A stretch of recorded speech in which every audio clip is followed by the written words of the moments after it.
प्रदेश में बेरोजगारी चरम सीमा पर है और सबसे ज्यादा बेरोजगारी है तो वो युवा, वो विद्यार्थी जो किसी न किसी कंपटीशन एग्जाम की तैयारी करते हैं, फिर वो चाहे जो है ईएसबी के चाहे फॉरेस्ट गार्ड की तैयारी करते हो, या फिर मध्य प्रदेश पुलिस आरक्षक की तैयारी करते हो, या फिर मध्य प्रदेश महिला पर्यवेक्षक की तैयारी करते हो, या फिर Madhya Pradesh teacher eligibility test की तैयारी कर रहे हो, या फिर मध्य प्रदेश की ईएसबी से हटाकर भी कोई एग्जाम जैसे कि मध्य प्रदेश बिजली विभाग, मध्य प्रदेश इलेक्ट्रिसिटी विभाग, हालांकि मध्य प्रदेश के अंदर जितनी भी परीक्षाएं हैं ना, वो परीक्षाएं सभी इस समय जो वर्तमान के समय में एकदम घोटाले के दायरे पर है। और ये 100% सच नहीं किया जा सकता कि ये घोटाला नहीं है, बिल्कुल सभी परीक्षाओं में घोटाला खुलेआम हो रहा है। और मध्य प्रदेश की सरकारें, वो सरकारें जो बात करती हैं कि हमारे युवा, हमारे देश के युवा बड़े बड़े जो है लोग बात करते हैं कि हमारे देश के युवा आगे चलकर हमारे देश की प्रगति का साधन बनेंगे, प्रगति के लिए कुछ करेंगे, वो लोग, मुझे लगता है कि कभी कभी मुझे लगता है कि उन लोगों को किसी शर्म नाम की चीज नहीं है। और वो गोदी मीडिया जो देश के नेताओं के अलावा,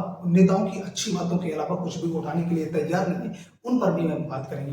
दोस्तों यहाँ पर बताना चाहता हूँ कि मैं जानता हूँ कि आप सब जो है बहुत ही परेशान होंगे और कुछ भी ठीक ठाक नहीं चल रहा होगा आपके जीवन में। क्यों? क्योंकि एक विद्यार्थी का जीवन होता है कि अगर एक विद्यार्थी अपने जीवन में पढ़ लिख कर एक कोई जॉब ले ले, गवर्नमेंट जॉब ले ले, तो उससे जीवन में उसके अच्छा और कुछ भी नहीं हो सकता। हर बच्चा आज के डेट में मध्य प्रदेश का पूरी तरीके से परेशान है और किसी न किसी परीक्षा के जो है फाइनल रिजल्ट से घिरा हुआ है। लेकिन किसी भी परीक्षा के जो है रिजल्ट को ना तो आने के कोई समय है, ना तो रिक्रूटमेंट का कोई समय है मध्य प्रदेश में कि कब कोई वैकेंसी आएगी, और ना ही कोई पदों की कोई संख्या का जो है डिसाइड कि कितने पदों पर आएगी, क्या होगा, क्या नहीं हुआ, क्या कब रिजल्ट आएगा, कब रिक्रूटमेंट आएगा, कुछ भी पता नहीं।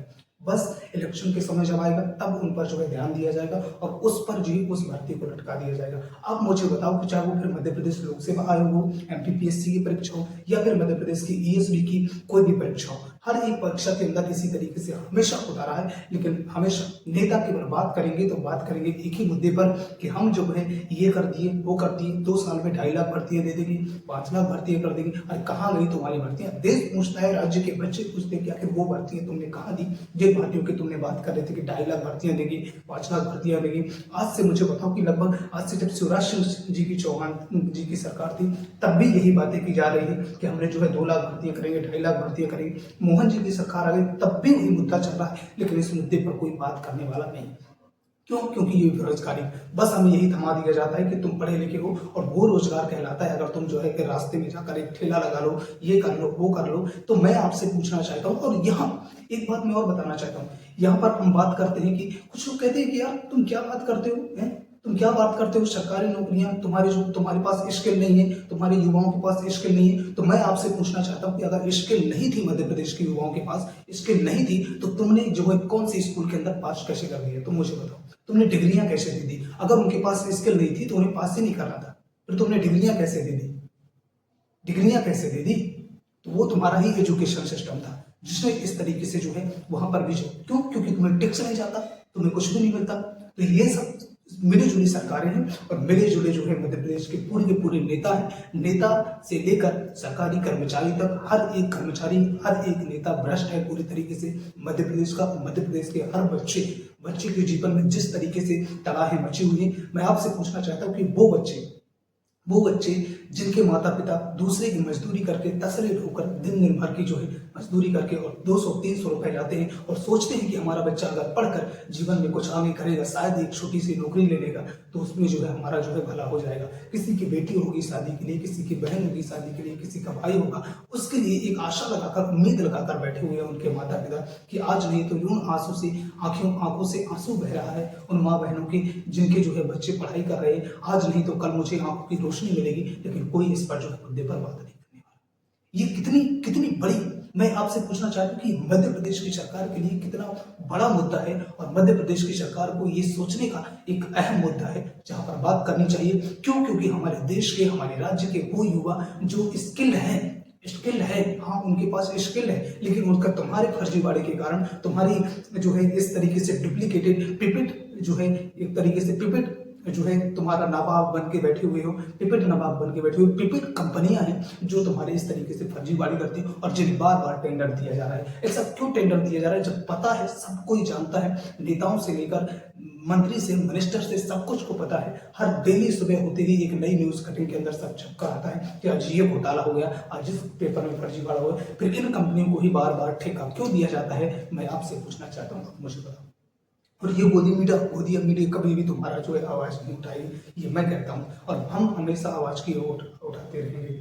एक बात और मैं आपसे पूछना चाहता हूँ कि अगर आपके पास ईएसबी एक ऐसा घटिया जो है कंपनी है जिसको जो है बार बार मध्य प्रदेश की सरकार इसे जो है देती है, टेंडर देती है, हर एक एग्जाम का टेंडर देती है, और ये एक कंपनी घोटालेबाजी है। यहाँ पर आप लोगों ने देखा हो कि जब ईएसबी कर्मचारी चयन मंडल आयोग कईयों बार घोटाले के शिकार में आया, कईयों बार यहाँ पर घोटाले हुए। श्री शिवराज सिंह चौहान के अंदर कितने, सरकार के अंदर कितने घोटाले हुए, सभी लोग पकड़े गए। यहाँ पर लेकर कम से कम जो है ये 4,500 पदों के लिए जो है भर्ती कराई गई थी, लेकिन फिर भी वहां पर जो है 2,000 पदों पर जो है पूरी तरीके से जो है फर्जीवाड़े लोग बैठाए गए थे, और वहां पर कोई एक लोग लिप्त नहीं था, बल्कि वहां पर जो है उस संस्था का, इस जो है ईएसबी का पूरा जो है ऊपर से लेकर नीचे तक के बैठे सभी कर्मचारी वहां पर जो है लिप्त थे और आज भी संदिग्ध हैं। अब मुझे बताओ इस पर क्या कहेंगे। और लोगों को एक और मुद्दा बना के रख दिया इन लोगों ने, सरकारों ने एक और मुद्दा बना के रखा, हाई कोर्ट से लेकर सुप्रीम कोर्ट का जा दे, कभी 13% रिजर्वेशन का जो है मुद्दा, कभी 87% रिजर्वेशन का मुद्दा। आखिर बच्चे जाएं तो जाएं कहाँ। तुमने एमपीपीएससी की 2019 से लेकर परीक्षाएं फंसा कर रखी, किसी का रिजल्ट नहीं दे रहे हो तो किसी का कुछ फंसा कर रहे हो, किसी की डेट बढ़ा दे रहे हो, कुछ ना कुछ कर दे रहे हो। मतलब कि मुझे समझ में नहीं आता, कभी पेपर बनाते हैं तो पता नहीं किस तरीके से पेपर बनाते हैं, कभी 10 क्वेश्चन गलत डाल देते हैं तो कभी कुछ करते हैं। और मध्य प्रदेश लोक सेवा आयोग संवैधानिक आयोग है, कॉन्स्टिट्यूशनल बॉडी, फिर भी कोई मतलब नहीं। बैठे हुए लोग, सो रहे हैं लोग, गांजा पी के, गांजा फूंक के मार रहे हैं सीधे धर, कोई मतलब नहीं होगी, कोई मतलब नहीं, किसी भविष्य की चिंता नहीं। मैं पूछना चाहता हूं उन नेताओं से कि जिन नेताओं की, आप मुझे बताओ कि अगर आपका बेटा होता, आपकी बेटी होती और आप इस तरीके से दर दर भटक रहे होते तो आपको क्या महसूस होता। क्या आप एक बार अपने खुद के बारे में सोच कर देखो कि क्या उन बच्चों की, बेरोजगार जो बच्चे घूम रहे हैं आज 5 साल 10 साल से तैयारी करते हुए, किसी न किसी एग्जाम की और जो है आज तक रिजल्ट नहीं मिल रहा, और केवल तुम्हारे कारण, ना कि उनके जो है पढ़ाई के कारण। वो तो अपना जो है 100% दे रहे हैं, लेकिन फिर भी तुम्हारे कारण से हो रहा है। इसका जो है जिम्मेदार कौन है? आप सभी लोग मुझे बताइए कि इनका जिम्मेदार कौन है। और इस तरीके से अगर हमेशा होता रहा तो इन मुद्दों पर जो है और दूसरा कोई बात नहीं करेगा। मैं यहाँ पर बताना चाहता हूँ कि मेरे अलावा इस मध्य प्रदेश के अंदर कोई भी बात करने वाला नहीं है, जितने बेरोजगार लोग हैं, और हमेशा आवाज उठाते रहेंगे। लेकिन यहाँ पर मैं आपसे फिर एक बार पूछना चाहता हूँ कि ऐसा क्यों हो रहा है। आप अपनी सरकार से पूछिए और इस मुद्दे को आगे बढ़ाइए। सभी बच्चों से हाथ जोड़कर अनुरोध है कि सभी मेरे भाई, जितने मेरे भाई हैं, बहन हैं, तो ये पूछे कि आखिर हमारी परीक्षाएं, जो परीक्षाओं की तुम बात कर रहे हो कि 2.5 लाख भर्तियां करेंगे, एमपीएसआई की भर्तियां आएंगी, मध्य प्रदेश सब इंस्पेक्टर की भर्ती आएगी, मध्य प्रदेश पुलिस की भर्ती आएंगी, क्या उन परीक्षाओं के अंदर घोटाला होगा या नहीं, पहले ये तो पूछो है। कभी किसी भी परीक्षा में यार मुझे बताओ कि मध्य प्रदेश फॉरेस्ट गार्ड के अंदर 100 में से 101.66 नंबर आ जाते और वो परीक्षा भी कैंसिल नहीं की गई, तो क्या बात है। जानते हुए कि राजा भैया नाम का एक लड़का जो कि 4-5 सालों से पढ़ाई छोड़कर प्याज बोल रहा था, फिर भी उसका जो है सिलेक्शन होता है और सारी की सारी चीजें उसी तरीके से चलती रहती है। फिर वो चाहे मध्य प्रदेश पटवारी भर्ती की बात हो, जहां खुलेआम फर्जीवाड़ा होता है और 2 या 3 सेंटरों से सभी के सभी बच्चे आते हैं, उस पर ही चाहे बात हो, लेकिन कोई भी उस मुद्दे पर बात करने वाला नहीं। अब मुझे बताओ कि इस पर क्या होना चाहिए, क्या आपके विचार है, आप मुझे बताइएगा। इस पर जो है हम दूसरा सेक्शन लेंगे कल के वीडियो में, फिर आप लोगों को बताइएगा। आप लोग अपने कमेंट बॉक्स पूरे भर दीजिएगा और अगर आपकी क्या राय है इस मुद्दे पर मुझे बताइएगा। जय हिंद, जय भारत। मेरा नाम है राम विकास कुशवाहा। मैंने सोचा कि इस मुद्दे पर मुझे बात करनी चाहिए, क्योंकि भारत की गोदी मीडिया आप पर जो है ना तो बात को उठाएगी और ना ही कुछ भी करेगी, क्योंकि उनका भी कुछ न कुछ हिस्सा होता हो। तो जय हिंद, जय भारत। इसी के